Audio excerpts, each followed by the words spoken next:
बिस्मिल्लाहिर्रहमानिर्रहीम। प्यारी foodies family, आज आपके लिए चिकन बटर कबाब की बड़ी मज़े की रेसिपी लेके आई हूँ।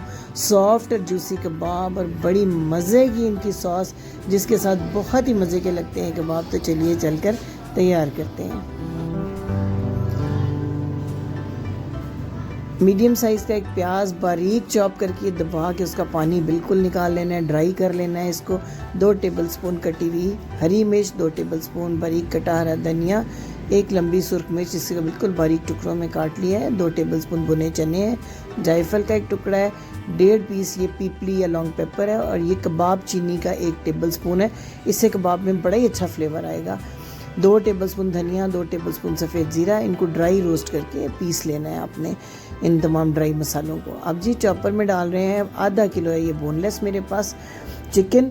इस चिकन के अंदर ऐड करते हैं जो हमने भुने मसाले ड्राई रोस्ट किए हैं, वो तमाम मसाले पीस के इसके अंदर ऐड कर देने हैं। बिल्कुल परफेक्ट रेशो है आधा किलो के लिए ये इस मसाले की। इसके बाद इसमें जो हमने प्याज, हरा धनिया, हरी मिर्च और ये लंबी वाली सुर्ख मिर्च काटी है ये ऐड कर देनी है, और फिर बाकी के पाउडर मसाले इसमें ऐड करते हैं। मसालों की रेशो का आपने ख़ास ख्याल रखना है ताकि ओवर स्पाइसी या ओवर नमकीन ना हो। 1 टीस्पून नमक डाला है मैंने, आधा टीस्पून सुर्ख मिर्च का पाउडर, आधा टीस्पून हल्दी है। इसके बाद आपने ऐड करना है सिर्फ काली मिर्च का पाउडर 1/2 टीस्पून और 1/2 टीस्पून गरम मसाला पाउडर, क्योंकि इससे पहले पिसे हुए पाउडर मसालों में हम बाकी चीज़ें यूज़ कर चुके हुए हैं। अब इसमें जूसीनेस लाने के लिए 2 टीस्पून भर के आपने पिघला हुआ मक्खन या घी डाल देना है। इससे बड़ा सॉफ्ट और जूसी हार्ड नहीं होगा आपका चिकन। और एक बड़े नींबू का जूस, तकरीबन 2 टेबलस्पून ये जूस होना चाहिए, आपने इसमें ऐड करना है। इससे बहुत अच्छा मिक्स होगा घी जो है गोश्त के साथ, और बिल्कुल इस तरह मलीदा बना लेना है आपने। 2 मिनट तक चॉपर को चला के बिल्कुल जितना सॉफ्ट और अच्छा मिक्स होगा कीमा, उतने ही अच्छे कबाब बनेंगे। एम्पल अमाउंट में ले लें आप इस जितना आप कबाब बनाना चाहते हैं। सीख के ऊपर हाथों पे थोड़ा थोड़ा ऑयल या पानी लगाकर इस तरह आपने लंबा करते जाना है। इन कबाबों को जितना चाहें लंबाई में कर सकते हैं, इंशाल्लाह बिल्कुल नहीं टूटेंगे अगर आपने अच्छे मिक्स किए होंगे। अगर आपने चॉपर में नहीं भी बनाया, बाज़ार से चिकन का कीमा बनवाएं और ये तमाम मसाले जो हैं वो इसके अंदर ऐड कर दें और अच्छी तरह मसल के गूंद लें इसको, तो बहुत अच्छे आपके कबाब तैयार हो जाएंगे। इतने बैटर से नॉर्मल साइज़ के 12 कबाब आपके तैयार हो जाएंगे। कबाब ये सारे रेडी हो चुके हुए हैं। इनको आधा घंटा फ्रिज में रखें, उसके बाद इनकी फ्राइंग शुरू करें। फ्राइंग हमने शैलो करनी है, बहुत कम ऑयल के अंदर। पैन में मैंने बिल्कुल थोड़ा ऑयल डाला है, हल्का गर्म किया है। अब इसको रख देते हैं सारे कबाबों को इसके अंदर, और इनको तकरीबन 7 से 8 मिनट लगते हैं फुली कुक होने में, मीडियम आंच के ऊपर। चारों साइड से इनको बहुत अच्छा सा कलर आने तक हमने फ्राई करना है। एक साइड से इस तरह हल्का सा कलर आए तो टर्न कर दें दूसरी साइड को। अगर आप इनको फ्रीज करके रखना चाहते हैं तो इस तरह जब ये हाफ कुक हो जाए, हल्का हल्का इनका कलर चेंज हो जाए, तो साथ ही आपने इनको ठंडा करके किसी एयर टाइट जार में रख लेना है। और जब चाहें इनको फुल फ्राई करें, थोड़ी देर फ्रीज़र से निकाल के पहले रखें, उसके बाद फुल फ्राई करें और इन्जॉय करें। बिल्कुल ख़राब नहीं होते। आप महीना 6 हफ्ते तक भी इनको रख सकते हैं फ्रीज़ करके। और मैंने आपको बता दिया कि कितने बैटर से कितनी क्वांटिटी तैयार होती है।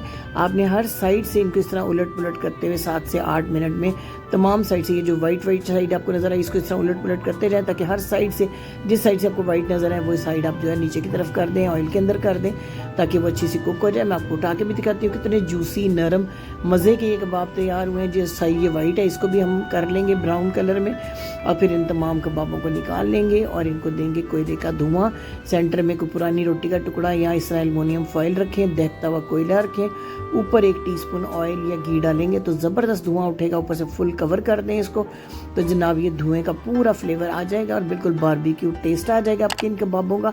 अब इसकी मज़े की सॉस तैयार करते हैं। हरा धनिया, पुदीना और हरी मिर्च की गाढ़ी सी चटनी लेनी है। ये एक गाढ़ा दही है, इसमें 2 टेबलस्पून अपने ऐड कर देना है ताज़ा फ्रेश डेयरी क्रीम को, अच्छी तरह मिक्स करना है। और फिर काफ़ी अमाउंट में, यानी तकरीबन 2 टेबलस्पून भर के चटनी में इसमें डालूंगी। 1 टीस्पून मैंने चाट मसाला इसमें ऐड किया है। आपने इस चटनी को अच्छा ग्रीन कलर देना है, यानी हल्का ग्रीन नहीं होना चाहिए जैसे रायते का होता है, बल्कि इसका ज़रा गहरा ग्रीन कलर। अच्छे से इसको मिक्स करें। अभी भी मुझे ये थोड़ी सी कम महसूस हो रही है, तो मैं आधा टेबलस्पून जो है इसके अंदर चटनी और मिक्सिंग के बाद ऐड करती हूँ ताकि इसका अच्छा सा ग्रीन कलर आ जाए। फिर मैं आपको दिखाती हूँ कि इसकी सर्विंग का क्या तरीका है, किस तरीके से हम इसको सर्व करते हैं। और बटर कबाब स्पेशली ये क्यों कहलाते हैं। इस तरह थाली इसकी सजाएं, एक साइड पे लच्छी प्याज रखें, ऊपर हरा धनिया डालें, ऊपर ये जो आपने ग्रीन चटनी की सॉस तैयार की थी ये डालें। फिर एक दफ़ा पिघला हुआ मक्खन जो है वो सारे कबाबों के ऊपर पोर करें इस तरीके से, ताकि अच्छे से जो बटर है उसके साथ हो जाए सारे वेट। फिर ऊपर अपने थोड़ी सी क्रीम इस तरीके से ऐड करनी है, थोड़ी थोड़ी क्रीम सारे कबाबों को लगाने के बाद ऊपर से दोबारा आपने पिघला हुआ मक्खन डालना है, और इसके ऊपर जो ये हमारी सॉस वाली चटनी है वो हमने ड्रिप करनी है। और इस तरीके से आपकी बहुत मज़े की, इतनी जूसी और शानदार फ्लेवर की ये बटर कबाब की थाली तैयार होगी। इसे पूड़ी पराठे के साथ सर्व किया जाता है। दिल्ली स्टाइल ये कबाब है, बड़े मशहूर कबाब है, बिल्कुल डिफरेंट एक फ्लेवर इन सीख कबाबों का आ जाता है और खाने में बहुत मज़े के। बाकायदा एक मील है ये जिसको आप पूड़ी पराठे के साथ सर्व करते हैं तो बहुत मज़े का। देख सकते हैं आप कितने जूसी मज़े के कबाब तैयार हुए हैं। उम्मीद है आपको रेसिपी ज़रूर पसंद आई होगी, तो अपने कमेंट्स में इसका इज़हार ज़रूर कीजिएगा, सब्सक्राइब और लाइक भी कीजिएगा। हम आपके कमेंट्स का वेट करेंगे।